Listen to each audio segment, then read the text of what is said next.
Thank you, Mr. Chairman, Mr. McKean, members of the committee. It's a privilege to be back before you. Thank you, Ms. Clark, for your generous introduction, but more importantly, for your kind support and your constant vigilance on this issue. Mr. Chairman, I want to start with a point that I think is important, because there are far too many people coming before this committee and in our nation today who are saying, well, education really can't do this, that to close the achievement gap, we've got to look at a lot of other things. I agree we've got to look at a lot of things, but I'm here to tell you that education can indeed do this. The question is, do we have the will as a people to get this work done? From the day I started this job, people told me, they said, Joel, you'll never fix education until you fix poverty. With all due respect, we will never fix poverty in this nation until we fix education. And we have got to get on with the hard work of fixing education. How do I know it can be done? Because my colleagues across this table are doing it. Every one of them understands how much further they need to go.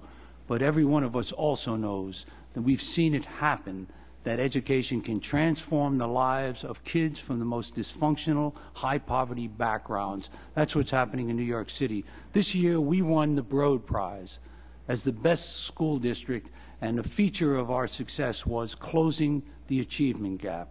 We did it. It's a multiple-year analysis, 100 different urban districts. This year in New York City, on grades 3 to 8 exams, we went up as a city 7 points in English, 9 points in math. Our African American and Latino students did twice as well as our white students in closing the achievement gap. Those gaps are not closed, but those gaps are closing. And I want to tell you a story because I think it's really powerful and puts the lie to those who say education can't be the game changer. And that is, under the mayor's leadership, we fought, and we fought hard, to make New York a charter-friendly city. We believe competition works. It works for the public schools. It gives options to our parents. You know what happened this year? We had some 8,000 charter students take those tests. Those 8,000 kids in New York City are over 90% African American and Latino, and they're 80% Title I high-poverty students. That cohort, which is seen to be a, quote, hard-to-educate group, that cohort outperformed the state of New York, which is much, much more middle class, much, much less minority students. The fact of the matter is we can do this work. Now, you asked a question, Mr. Chairman, what can the federal government do? The federal government, I think, is indispensable to showing the political will and muscle. Will it be easy? Of course not. But I want to start. Every one of us who's spoken talked about accountability. And the thing that made No Child most valuable is it put accountability into the DNA. And there's a lot of people who don't like accountability. And I can tell you, on days when I've had a bad day and I get a call from my colleague on the right over here, and he tells me, why did you screw that up? I'm not so keen on accountability those days either. I can understand. But the truth of the matter is, accountability is absolutely indispensable. Indeed, I would urge the federal government not to ratchet down, but to ratchet up accountability. The first time I ever heard that concept was from someone I think will surprise you. The great labor leader, Al Shanker, 15 years ago at the Pew Forum. You know what he said when he talked about changing education? And I want to quote him. He said, the key is that unless there is accountability, we will never get the right system. Unless there is accountability, we will never get the right system. As long as there are no consequences if kids or adults don't perform, as long as the discussion is not about education and student outcomes, then we're playing a game as to who has the power. And that's what Michelle was talking about. And as we talk about who has the power, our kids pay the price. Now, I have two suggestions.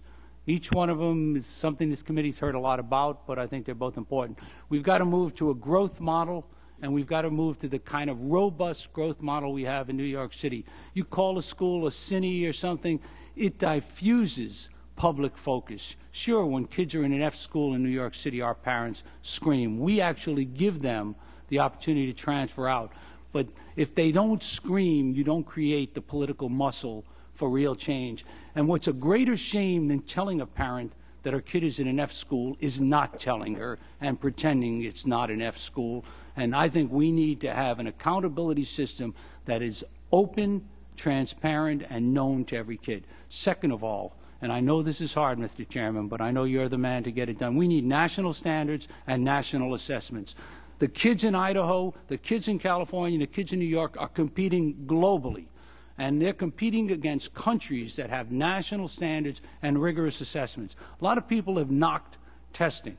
I'd be the first to tell you we can improve our testing, and one of the ways to do that is get the best minds in this country to study the global standards that are out there and bring to this nation an insistence on high-quality standards. You know, graduating high school is important, but for many of our kids, they simply get a diploma. They don't get the skills necessary to finish college and compete in the 21st century. And believe you me, our competitors throughout the world are focused on this issue.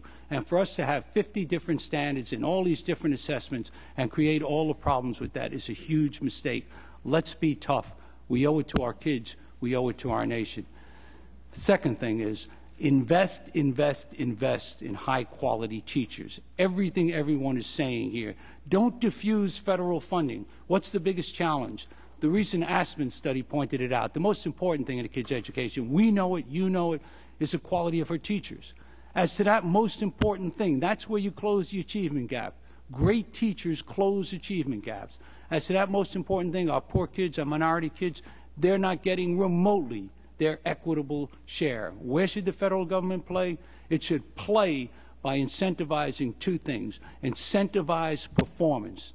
Don't worry, as the mayor said, don't worry about all the qualifications, right? I've met lawyers with the greatest degrees in the world. I wouldn't let them handle a parking ticket for me.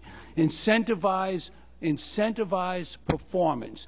Those who move kids forward. When Michelle Reed taught in Baltimore, she moved her kids to an entirely different level. She does the work she does now because she knows what success with kids is all about. She doesn't make excuses. Those who do the kind of work she did, give them lots of financial reward.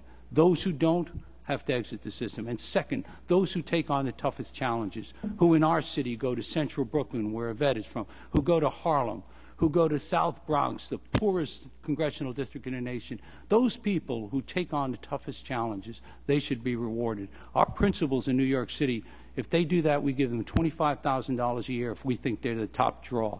And for 3 years, they commit to turn around schools. And then there's another 25 that they can make if they have really good on our accountability system results. We can do this. It's not going to be easy. But I got to tell you, the clock is ticking on us. I've been meeting with people throughout the world who come to New York to discuss what they're doing. And I will tell you, people get it. It's time for us to get it.